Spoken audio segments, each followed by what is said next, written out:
හිමාලි මොකද යන්නේ? තාත්තේ මං කැම්පස් යනවා. කැම්පස් යනවා.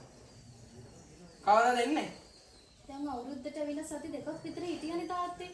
තාම මාස දෙකක් තුනක් යයි. අසයින්මන්ට් එක්සෑම් ගොඩ ගැහිලා. දැන් එතකොට කැම්පස් ගියාම ඔක්කොම හරියද? ඈ? උඹ දැන් කසාදයක් එහෙම මනින්නේ නැද්ද? ඈ? අනික දැන් අර මං ලෑස්ති කරපු ළමයාටම කෝල් කළාද? මොන ළමයාද තාත්තේ? මොන ළමයාද? ඇයි මං උඹට කටයුත්තක් ලෑස්ති කළේ?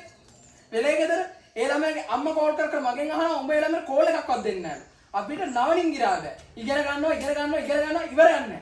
මොකද්ද හිමාලි මේ ජීවිතේ තේරුම? අනේ තාත්තේ මට දැම්ම කසාද බඳින්න. දැන් මම කසාද බඳින්න වෙනවා. උඹ කවදාද කසාද බඳින්නේ? ඈ? උඹට දැන් වයස කීයද? අවුරුදු 27ක් පැනලා. මොනවද කරන්නේ? නවනින් ගිරා බෑ.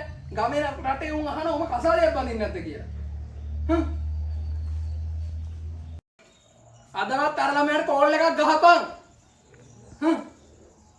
උඹලගේ අම්මට ඔය වයස වෙනකොට මාව කසාද බඳලා ළමයි දෙන්නවත් හම්බෙලා. උඹලා තව ඉගෙන ගන්නවා රෙද්ද.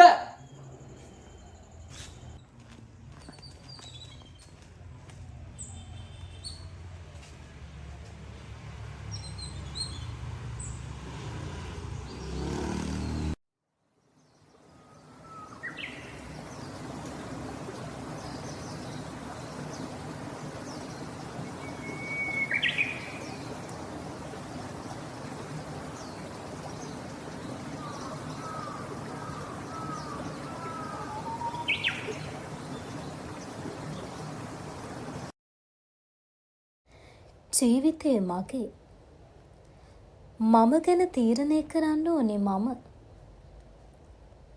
ඇයි මට මං වෙන්න බැරි? විවාහය කියන්නේ ගැහැණියකගේ ජීවිතේ සන්ධස්ථානයක් වෙන්න ඇති. ඒත් මට එතනින් එහා ලෝකයක් දකින්න ඕනේ.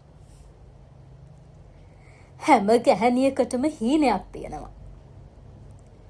හීන බොඳ කරන සමාජක ගැහැණුන්ට විතරක් නෙවෙයි කාටවත්ම ගමනක් නැහැ.